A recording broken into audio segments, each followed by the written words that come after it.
मेरी लाइफ के मज़े ही मज़े हुए, क्योंकि मैं डिग्री में आ चुकी थी। अब डिग्री में हमें क्या लगता है कि यार हाँ बड़ा ही आसान होगा, जब चाहो जब कॉलेज को जाओ, जब चाहे जब कॉलेज से बाहर आ, जब बंक पे कर लो, बहुत ही मज़ा आएगा। लेकिन नहीं, मैं गलत थी। मेरे सारे सपने ऐसे टूट गए।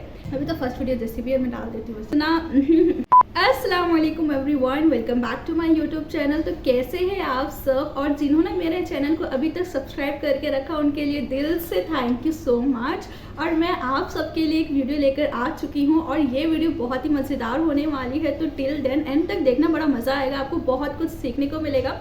जब मैंने इस वीडियो को बनाया है और एडिट करने में बैठी थी, पता नहीं कहाँ से मेरे सारे वॉइस डिलीट हो चुके हैं और अब मुझे वापस से वॉइस ओवर करना पड़ रहा है। तो अगर मेरे हैंड के एक्शन और आँखों का बोलना अगर मैच नहीं हो रहा तो समझ जाना, क्योंकि ये मेरा डिलीट हो चुका है। नेक्स्ट टाइम ऐसा नहीं होगा, नेक्स्ट टाइम जो डायरेक्ट वॉइस ओवर करूँगी वही आपके साथ शेयर करूँगी। तो स्टार्ट करते हैं हमारी आज की वीडियो। तो सबसे पहले देखो, मैंने अपनी डिग्री कंप्लीट की है और इसे करने में जो मुझे मज़ा आया है ना, वो जो स्ट्रगल, जो मैंने सब कुछ फेस किया, ओवरऑल लर्निंग वो बहुत ही अमेजिंग थी। तो जैसा कि आप सबको पता है, इंटर के बाद ही हम डिग्री में जाते हैं, और यहाँ पर मेरी डिग्री बहुत ही अमेजिंग इसलिए थी क्योंकि मैंने सब्जेक्ट तो ऐसे चूज़ किए, इनकी पिंकी सिंकी जो भी आएगा वो मेरा होगा, ऐसे सब्जेक्ट करके मैंने चूज़ कर लिया रैंडमली 3 सब्जेक्ट, जिसको मुझे ABCD कुछ नहीं पता था। बस इतना पता था कि बॉटनी केमिस्ट्री और न्यूट्रिशन तो नया है, कुछ मज़ेदार होगा, बल्कि हमने ले लिया।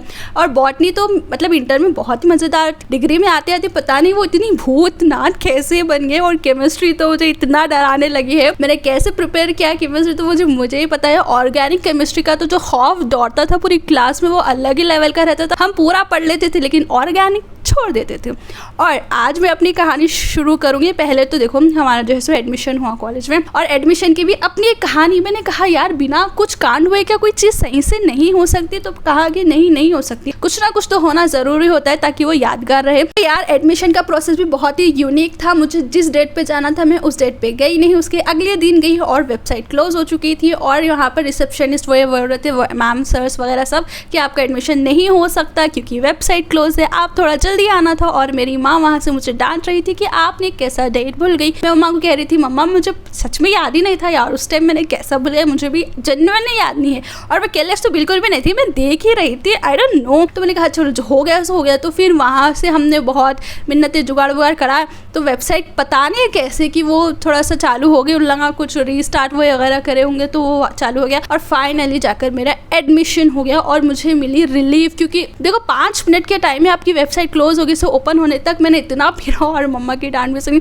और मैं हंसी जा रही थी क्योंकि मुझे मज़ा आ रहा था, मुझे ऐसा लग रहा था यार कुछ तो नया हो रहा है, कुछ तो सीखने को मिल रहा है। पता नहीं ये भी मोमेंट में मुझे अंदर से खुशी हो रही थी, ओ माय गॉड क्या हो रहा है। मैं किसी फिल्म की हीरोइन हूँ, वैसे तो हम सब अपने लाइफ के हीरो हीरोइन होते हैं, so I am just enjoying face. और मैं देख भी रही थी, और अगर नहीं भी हुआ तो मैं डर रही नहीं थी क्योंकि 4th फेज तो ऑलरेडी था ना, तो बस इसीलिए। एंड देन फाइनली एडमिशन हो चुका था, हमें ID कार्ड वगैरह मिल गया, और अब हमारा कॉलेज एक पर्टिकुलर टाइम पे और डेट पे स्टार्ट होगा, हमें आना था। यार कॉलेज के तो मेरे बहुत सारे मेमोरीज थे, इतने हैं कि जिसकी कोई हद नहीं है, जिनमें से मैंने थोड़े कुछ को याद रखा है और कुछ को मैंने कहा यार याद रखने की ज़रूरत नहीं है, कुछ नया जो एक्सपीरियंस होते हैं वो याद रखा। तो अब मैं रैंडमली जो भी आएगा मेरे माइंड में वो बोलूँगी। यार मुझे एक बात समझ में नहीं आती, जो हमारे फर्स्ट ईयर में फ्रेंड्स होते हैं जिससे हमारी बनती है, वो 3rd ईयर आते आते गायब कहाँ हो जाते। मुझे भी ऐसी एक्सपीरियंस हुआ कि यार हमने फर्स्ट ईयर में बड़ा घुमा करा, साथ में पढ़े, एग्जाम्स की तैयारी की, लेकिन जब 3rd ईयर आया वो गायब भी हो गए, पता नहीं 2nd ईयर से वो स्टार्ट हो गया और 3rd में वो गायब भी हो गया, और 3rd में फिर नए फ्रेंड्स मिल गए। तो मेरे कॉलेज में मेरी एक यूनिक पर्सनैलिटी हुआ करती थी, so what I should do ना,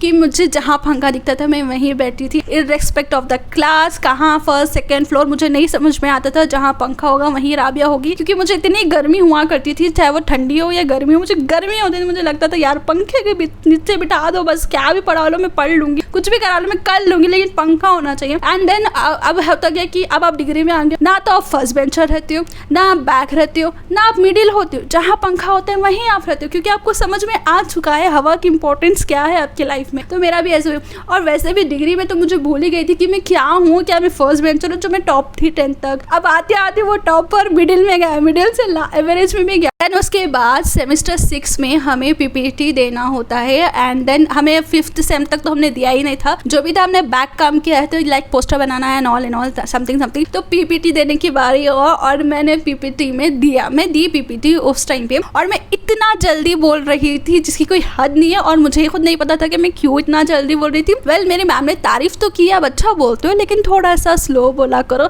तो वो भी एक मेमोरी है। और वो ही मेमोरी के दिन हमने जो है सो एक रेस्टोरेंट को भी विजिट किया था एज ए न्यूट्रिशनिस्ट, वहाँ की सेफ्टी स्टैंडर्ड्स देखने, वहाँ का फूड देखने, हमारे न्यूट्रिशन मैम्स होते हैं उन्होंने ही लेकर गया और वहाँ उनसे भी बहुत कुछ सीखने को मिला। जैसे मैम क्वेश्चंस पूछते हैं, जैसे सब्जेक्ट को समझते हैं, समझाते हैं, तो वो भी एक अलग लेवल का एक्सपीरियंस था।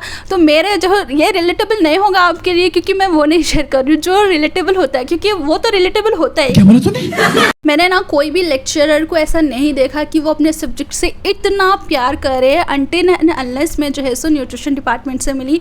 वहाँ के हर लेक्चरर इतना एंथुजियाज्म है सब्जेक्ट के लिए कि अगर आप उनसे सब्जेक्ट सुन रहे हो तो आपको सब्जेक्ट से ही प्यार हो जाना चाहिए। और वैसे हम सबके कॉलेज में कोई ना कोई एक ऐसा टीचर ज़रूर होता है जो अपने सब्जेक्ट को बहुत ही प्यार करता है और वो स्टूडेंट में भी अप्लाइड कर देता है। तो मेरे लिए वो न्यूट्रिशन था क्योंकि इट वॉज अमेजिंग, क्योंकि मुझे फर्स्ट टाइम पता चला था अच्छा सब्जेक्ट से ऐसा प्यार होने पर इंसान ऐसे एक्सप्लेन करता है, इतना इन डेप्थ होता है, हर चीज़ की उसकी नॉलेज होती है। तो hats off to the nutrition department. और न्यूट्रिशन मैम की डांट्स भी कभी पड़ जाती है क्योंकि हम डाइट वाइट गलत बनाते हैं, समझ के नहीं बनाते हैं, केयरलेस कर देते, तो इतना बुरा लगता था कि वो सब्जेक्ट में ना हो। बाकी सारे सब्जेक्ट में कुछ ना कुछ गड़बड़ जो चलेगा लेकिन वो सब्जेक्ट में ना हो।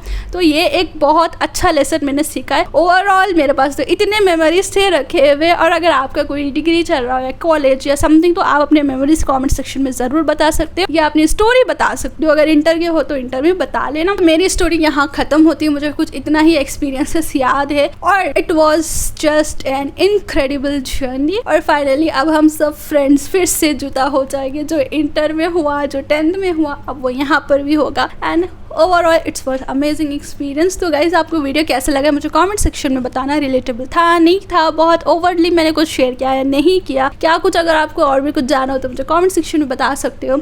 वीडियो कैसा लगा आप ऑनेस्टली अपना रिव्यू शेयर करें। मैं मिलती हूँ नेक्स्ट वीडियो में, टिल देन बाय बाय।